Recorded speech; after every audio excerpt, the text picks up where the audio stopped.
The pointer is... Alison, yeah. Yes. You have the laser and the pointer. Happy to see you back at home. Thank you. Floor is yours. At home. Hi everyone. I'm happy to be in Madrid today to present the PhD. So I got lucky. I got a 1 year extension to finish the PhD. I think I overestimated my capacity to work and do the PhD at the same time. So don't do this mistake.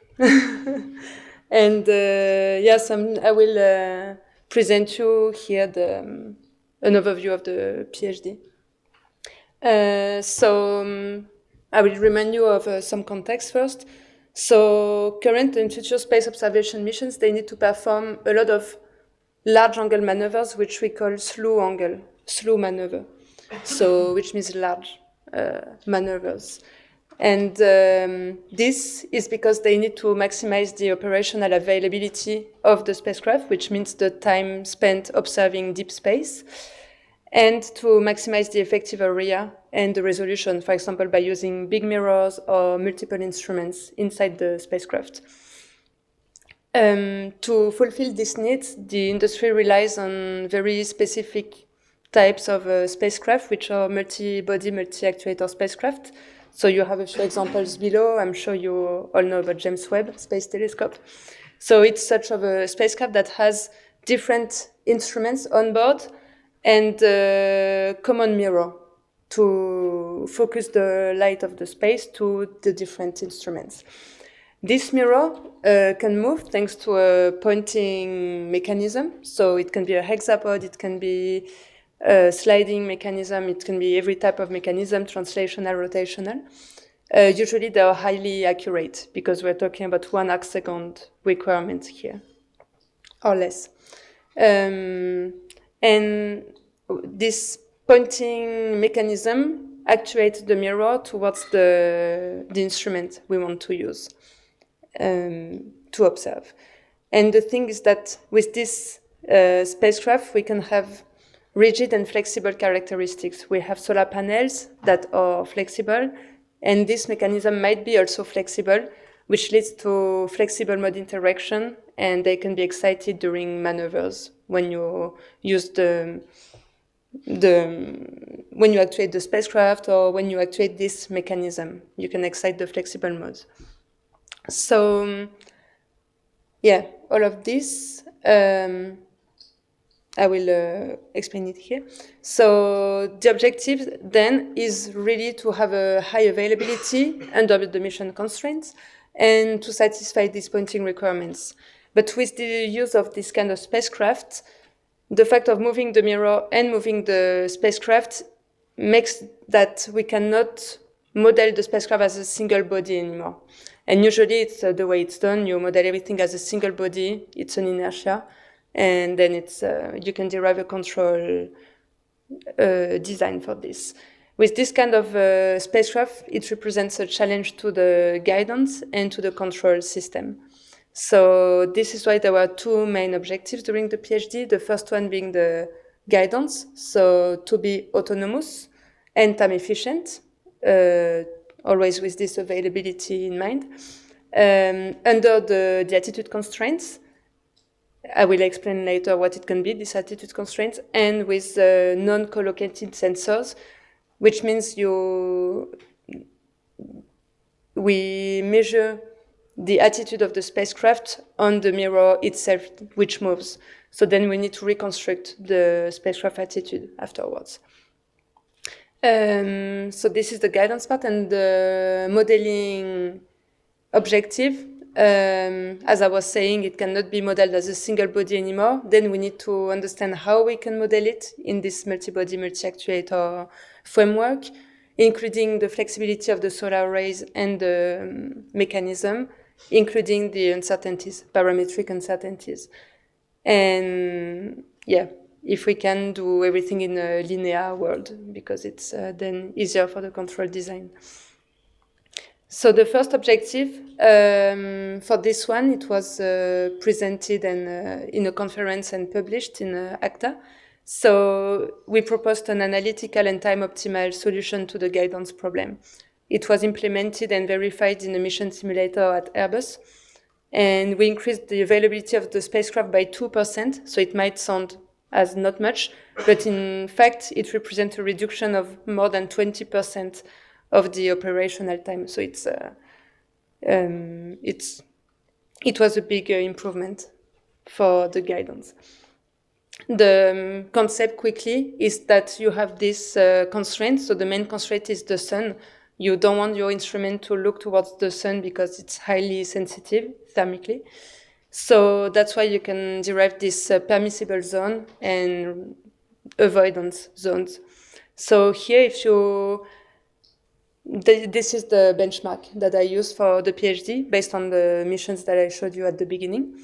If you imagine the complementary of this exclusion zone, you can represent it as a rectangle made of the Euler axis, X and Y axis. And in the end, we solved the guidance problem in this shape. Since it's a convex zone, then any segment joining initial angles to final angles lie within this zone. So from this theorem, we could really ensure that from any attitude we start inside this permissible zone, final attitude in this zone, we could always find a solution staying within this zone. So we solved this problem for the real spacecraft agility, which means with angular momentum and torque envelopes for the spacecraft, which means we could really in the end have a time-optimal guidance solution for the spacecraft guidance. So this, I showed it already 2 years ago during this seminar, but I wanted to focus a bit more on this robust modeling aspect. So during the first year, I developed a multi-body, multi-actuator model with it looked like this in the end. So it has the main body in the middle. Oops, sorry. It has the main body in the middle, so the main part of the spacecraft. And then you have solar arrays on top and on each side of the spacecraft. So for this model, everything was rigid except the solar arrays. But actually, we got some fears from Airbus and also from in different papers. It was written that maybe the hexapod mechanism on which the mirror is mounted could have flexible behavior. It could come because that it's due to the fact that the actuators, so the legs of the hexapod, are really thin compared to the rest of the spacecraft, and then they could have flexible interaction between the main body and the mirror. So we thought, okay, maybe we could characterize the stiffness to have an order of magnitude of it and see if it's really needed or not in our model compared to the solar array, for example, flexibility. So for this, the idea was really to find the Cartesian stiffness matrix, which would be an approximation of the real stiffness matrix, but still give us a good idea of the stiffness behavior. So usually we like to have this kind of formula in control system theory. And for solar arrays, for example, we can have it directly from structure, from FEM models. Here it's a bit more complicated because hexapod mechanism has closed loop kinematic chains due to the fact that you have multiple joints connected on the main body. So it's a differential equation with an algebraic constraint on top of it. So it's an algebraic differential equation. And for this, it's highly nonlinear, and you cannot solve it as you would solve a differential equation ordinary. So what we did is, from the structure, we got inputs for each individual leg, and we extracted the most relevant flexible mode from it. And in the end, we expressed it changing the local frames to the global frames, so transformation, transportation, and summation in the same frame in the end to have a global approximation stiffness matrix. To this stiffness matrix, the good thing is that we have really access to the parameters in it. So we have all the parametric information in this K matrix. We have it's analytical. And so which means we have the response to an impulse we know the amplitude and the frequencies with the parameters of each leg of the actuator. And so this response to an excitation, we had to verify it and to validate it to be sure it's reliable. So first, we verified the model consistency by just taking this matrix, even if it's not correct, and to see if we had the same results as the analytical ones. So for this, we used an Airbus in-house tool for multibody dynamics.